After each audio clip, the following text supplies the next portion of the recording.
You're listening to old-time radio stories, classic tales of horror, mystery and science fiction from the golden age of broadcast.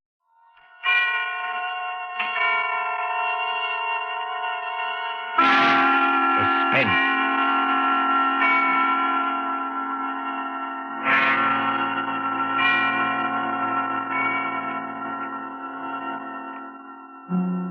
This is the Man in Black, here again to introduce Columbia's program, Suspense.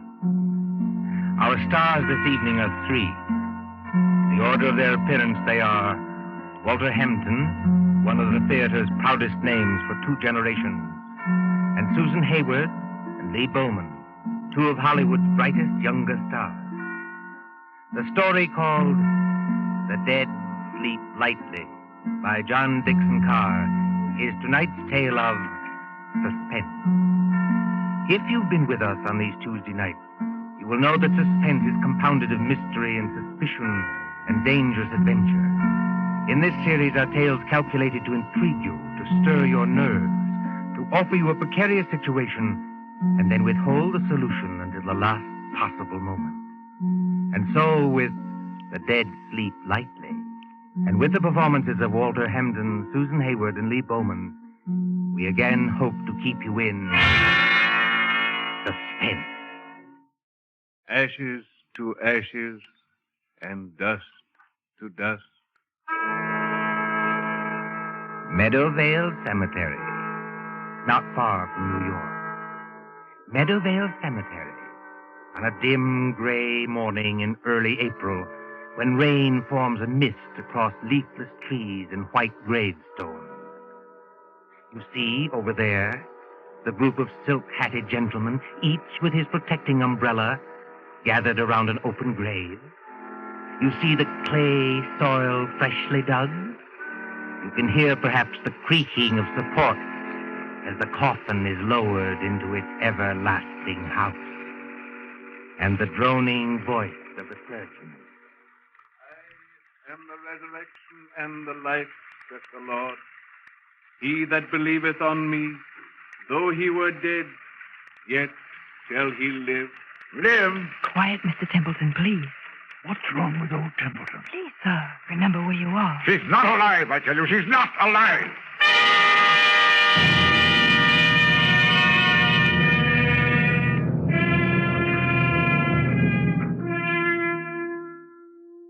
It might seem a long distance, that, from the Cosmopolites Club in Gramercy Park on the following evening, when that same well-fed man, as hard and unemotional as the diamond pin in his tie, hurries up the steps into the club and... Porter. Yes, Mr. Templeton? Tell me, Mr. Wilmot in the club, do you know? Yes, sir. Don't you see him? See him? Where? In the lounge over there, sir. Sitting by the fire. Yes, of course. I'm a little upset. You're a good fellow, Henry. I won't forget you. Thank you, sir. Excuse me, sir, but aren't you going to take off your hat and overcoat? Well, never mind my hat and coat. Just tell me one other thing. When I came into the club, was there anybody following me? Following you, Mr. Templeton? Yes, a woman.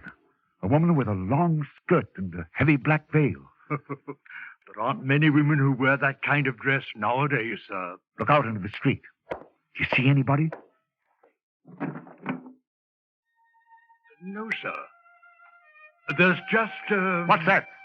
Oh, that's only the old street musician, sir. He doesn't mean any harm. I won't have that tune played, you hear? I'm used to getting my orders obeyed, and I'm going to have this one obeyed. Here's some money. Go out and tell him to go away. Yes, sir, if you insist, but, Do as you're told and don't ask questions. If anybody wants me, I shall be with Mr. Wilmot. Very good, sir.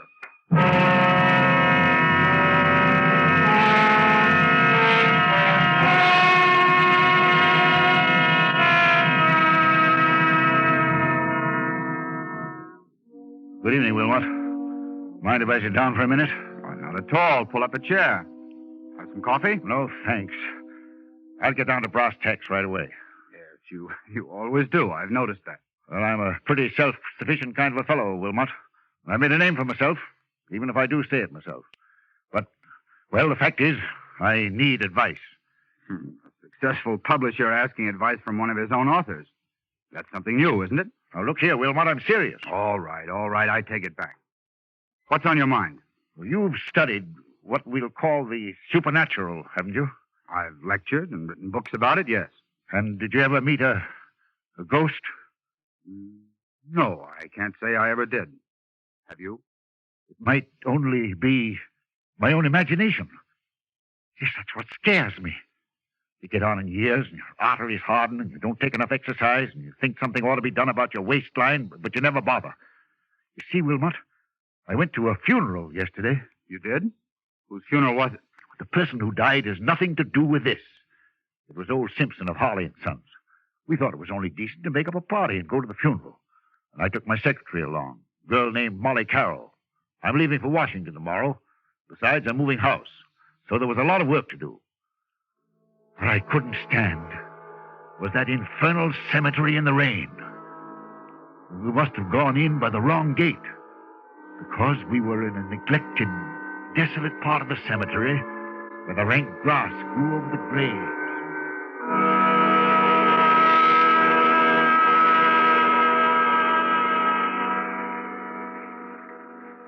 You'll oblige me, Miss Carroll, if you first find out the proper directions about places. We've come in the wrong gate to the cemetery. Oh, I'm sorry, Mr. Templeton. I thought What you thought doesn't matter now.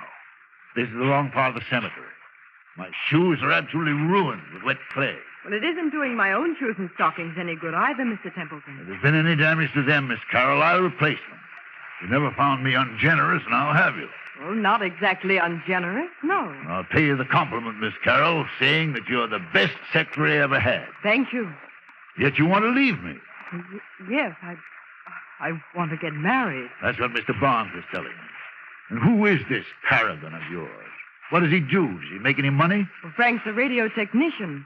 He's not very wealthy, I'll admit. Wealthy? A radio technician? I'll bet he doesn't make as much as I pay you. Yet you want to get married. Well, is there anything very strange about that? Yes, if it interferes with your career, if it... Good Lord. Look at that. Look at what, Mr. Templeton? Over there, where I'm pointing. You mean that? That's only an old gravestone covered with weeds and brambles. I haven't seen that grave in years. It looks rather neglected. It is neglected, isn't it? Will you go closer, please, and read the inscription? Mr. Templeton, Do as I tell you, please. it says...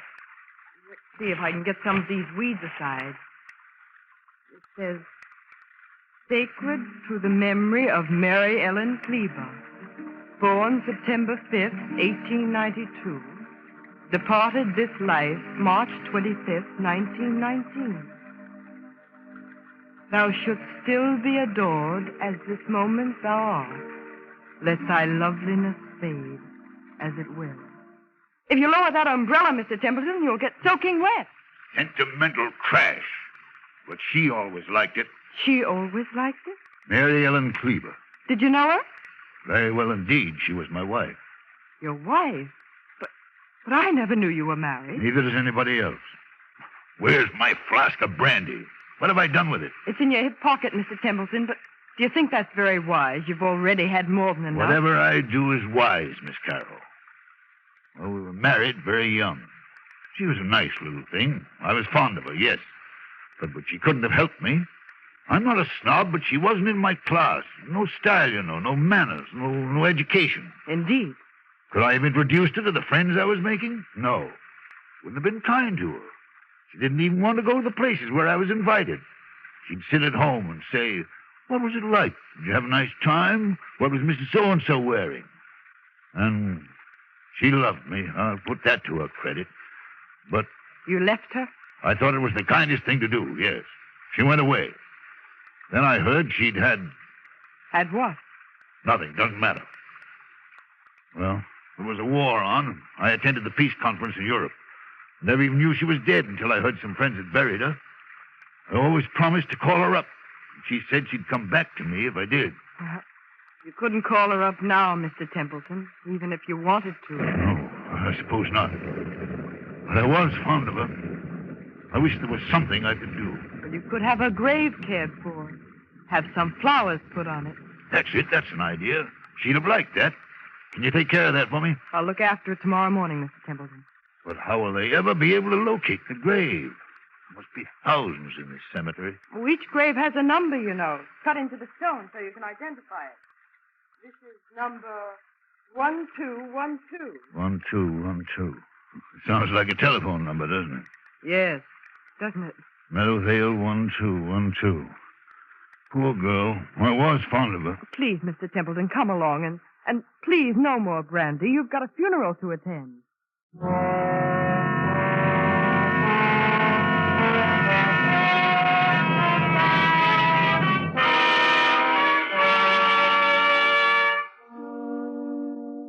And then, Wilmot, the night came.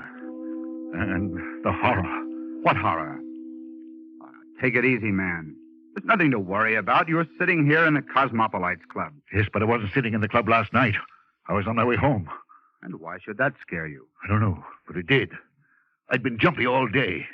That infernal number kept running through my head. Meadowvale 1212. Have you ever seen my house? Yes, it's that big sham Gothic place on Riverside Drive, isn't it? Yes, big and dark and drafty like a mausoleum. I told you it was moving house to an apartment downtown. But there were some papers there I had to get out of the safe in the library to take with me to Washington tomorrow. I knew the servants would be gone, of course. But I hoped Mrs. Bloom, that's my housekeeper, would still be there. Then, when I went up the park, about 6:30... Meadowvale 1212. Meadowvale 1212. Meadowvale 1212. Meadowvale 1212.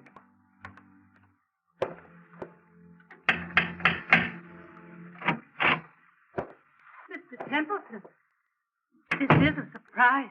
Sorry to trouble you, Mrs. Bloom. I seem to have mislaid my key. You had to go to sworn I had it on the key ring this morning. It's no trouble, Mr. Templeton. Only, I hope you're not planning to spend the night here. No, I'm going to a hotel.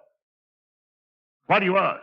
Because they've disconnected everything except the electricity and taken away most of the furniture. I haven't touched anything in the library. No, sir. I told them you said to leave that. But it does seem a pity in a way. What seems a pity? To break up a lovely home like this after all these years. Home? This big, ugly picture gallery? It's been a home to me, sir. I've treated you generously, haven't I? Yes, sir. I'm sorry. I've got several hours' work to do, Mrs. Bloom.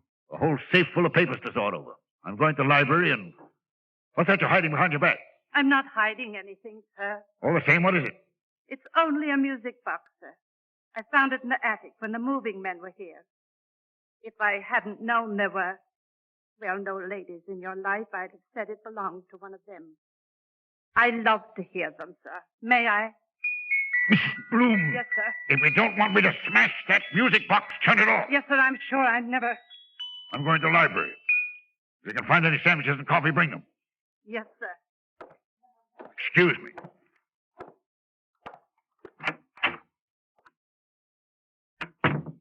Same old library.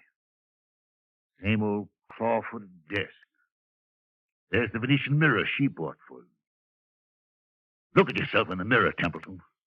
Admit you can't face it. Admit you can't work here tonight. Admit you've got to have lights and music and... That's it. Go out for dinner. Telephone Wilmot. If they've left the phone... Oh, yes. Good. Here it is. Hello, hello. Yes, sir. Number, please. Number, please. I want, Meadowvale 1212. Meadowvale 1212. Wait, what the devil's name am I saying? Change that, I want... Hello, my darling. I knew you'd call me when you needed me. Who's that speaking? Who are you? It's Mary Ellen, dear. Don't you recognize my voice? You're not Mary Ellen. This is trick. Mary Ellen is dead. Yes, dear. But the dead sleep lightly. And they can be lonely, too. And now that you do need me... I don't need you. I don't need anybody. I'm coming back to join you, dear. It's not easy, but I'll be there by the time the clock strikes 7. I'll wear a veil because I don't look very pretty. I won't have this. I won't listen to you. I won't... Goodbye, my dear. Remember, when the clock strikes 7... Mrs. Bloom, Mrs. Bloom! Mr. Templeton. Watson, what on earth is the matter? Who's been playing tricks on me? Tricks, sir, I don't understand. Who spoke to me on this phone? But, sir, nobody could have spoken to you on that phone. Nobody could have. What are you talking about? That phone's disconnected, sir. Disconnected? Yes, sir. The man came here this afternoon and took that little metal box off the wall and rolled all the wires up and put everything on the desk there. Said he'd be back tomorrow to take it away. Mrs. Bloom, that's impossible. Look for yourself, sir. You're standing in the middle of the room holding that phone, and the wires don't lead anywhere. That's true. So you couldn't very well have talked to anybody on the phone that wasn't connected? Now, could you? I tell you, I got the operator. I heard it ring. I talked to someone else. Oh? And what did that person say? She said she'd be here to visit me when... Thanks for selling your car to Carvana. Here's your check. Whoa, when did I get here? What do you mean? I swear it was just moments ago that I accepted a great offer from Carvana Online. I must have time traveled to the future. It was just moments ago. We do same-day pickup. Here's your check for that great offer. It is the future. It's the present and just the convenience of Carvana. Sorry to blow your mind. It's all good. Happens all the time. Sell your car the convenient way to Carvana. Pickup times may vary and fees may apply. Valspar Ultra starts at just $29.98 a gallon.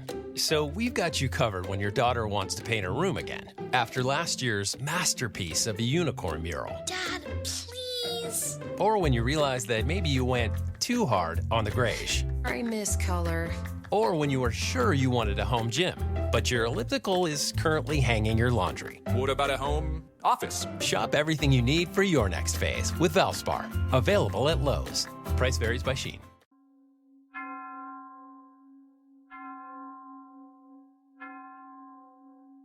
Mr. Templeton, what's the matter?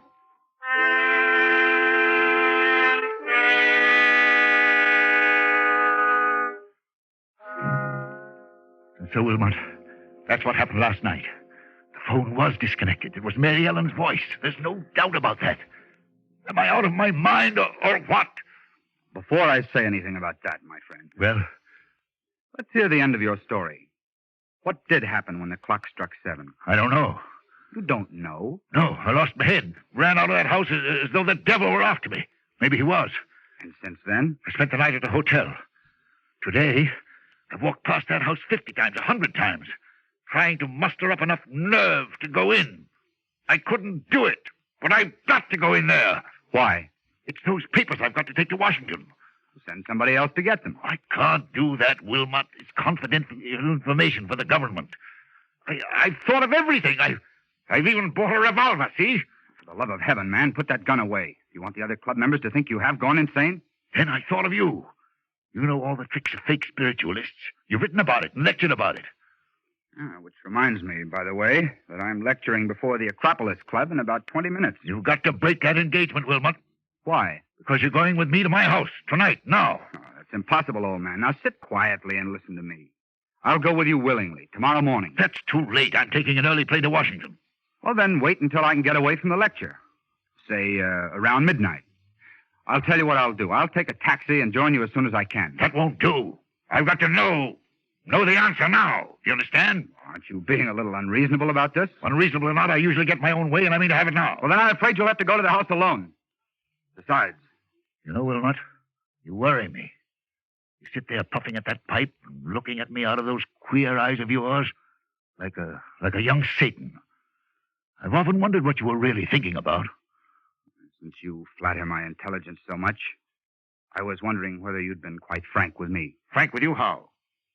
About your late wife, Mary Ellen Kleber. What about her? Well, after she left you, something happened that, you don't like to talk about. Was there, by any chance, a child, a son, for instance, or... Did you say a son? Yes. I don't know what you're talking about. Well, then let's agree not to understand each other, shall we? Now, are you coming with me or aren't you? I tell you, man, I'll get there as soon as I can. All I can think about is the wet red clay in that cemetery, and the dismal grave in the rain, and what her face might look like if she raised the veil, and what am I going to see in that house? What am I going to see in that house?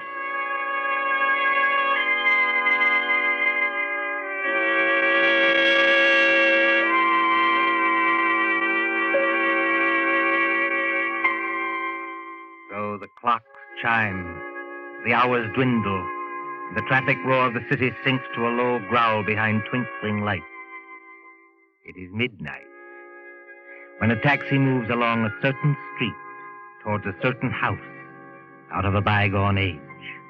Lightless, black against the stars, surrounded by iron railings and with a path bordered by fir trees leading to the front door.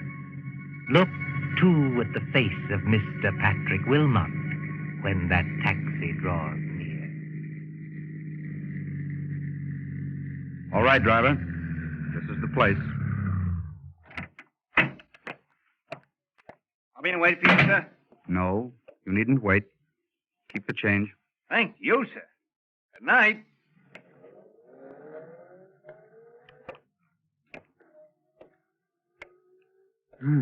So the front gate is open. And he did go in.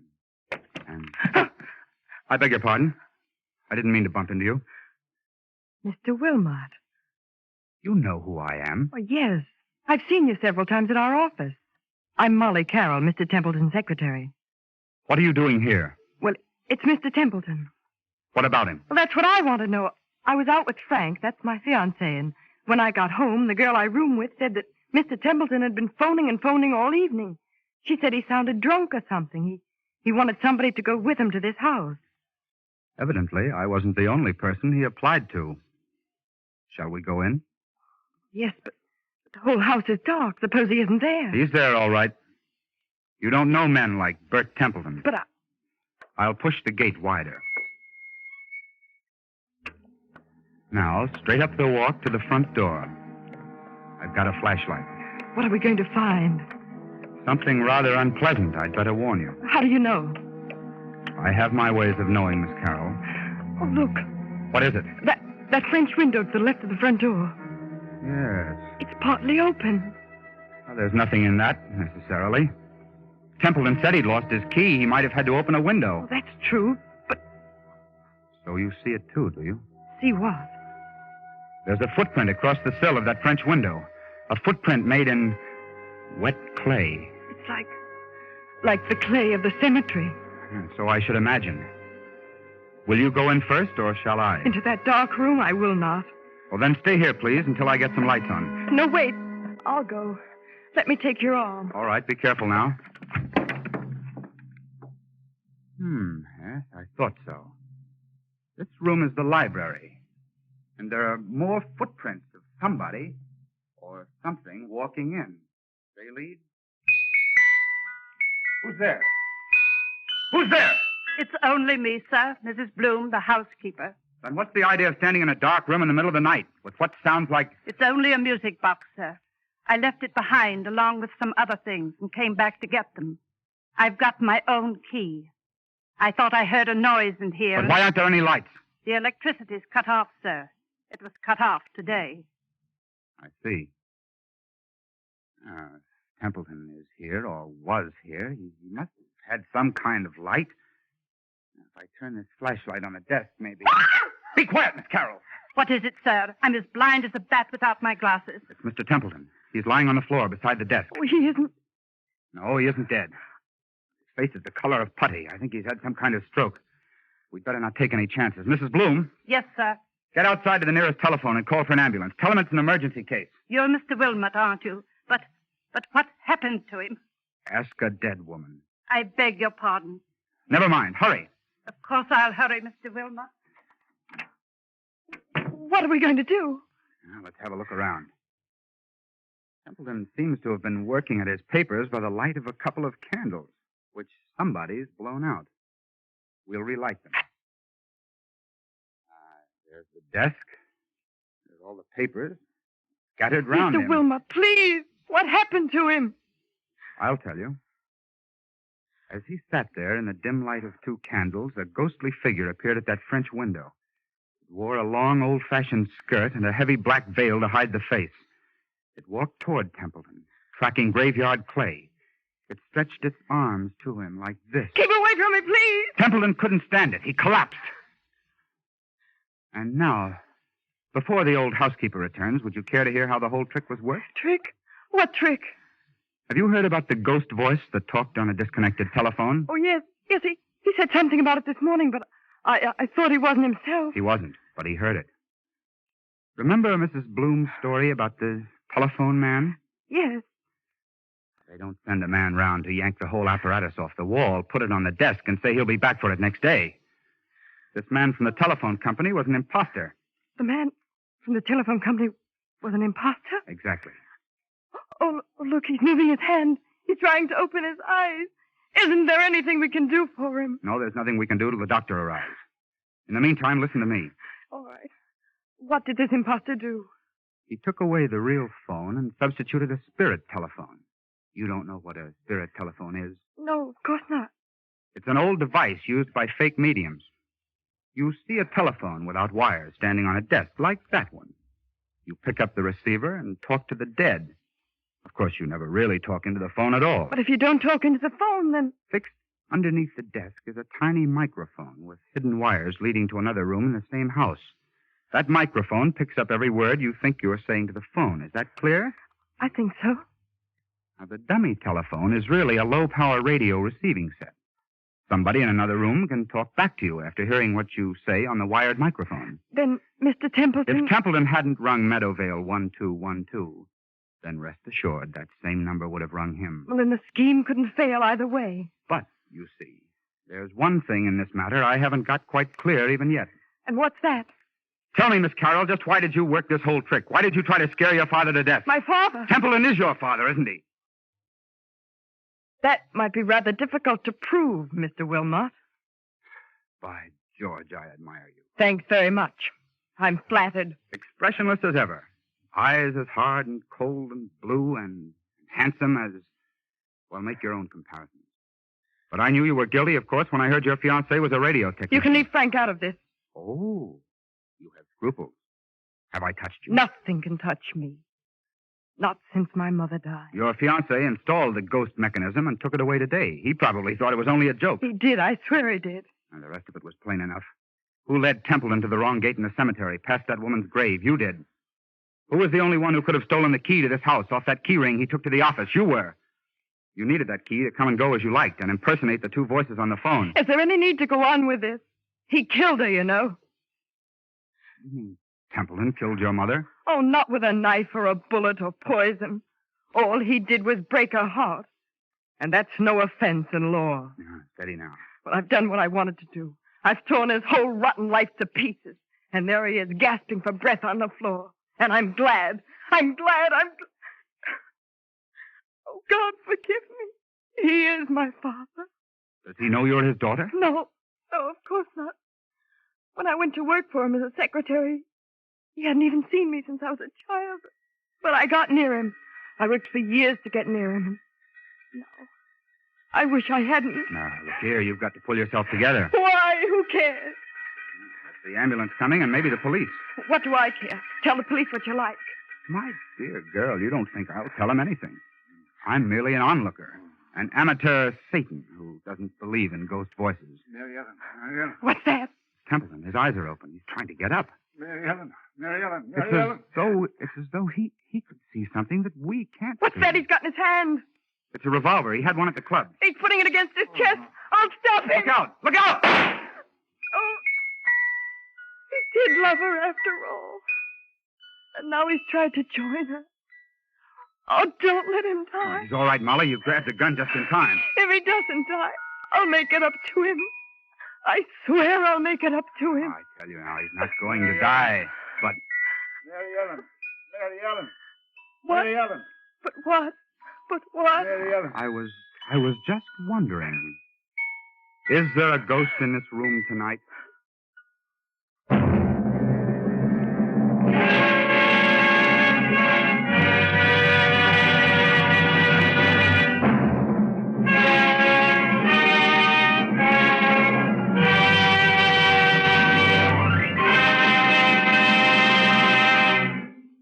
And so closes The Dead Sleep Lightly, starring Walter Hampden, Susan Hayward, and Lee Bowman. Tonight's tale of suspense. This is your narrator, the man in black, who conveys to you Columbia's invitation to spend this half hour in suspense with us again next Tuesday. Miss Hayward appeared through the courtesy of Paramount Pictures, and Mr. Bowman appeared through the courtesy of Metro-Goldwyn-Mayer Studios. William Spear, the producer, John Dietz, the director, Bernard Herrmann, the composer-conductor, and John Dixon Carr, the author, collaborated on tonight's Suspense.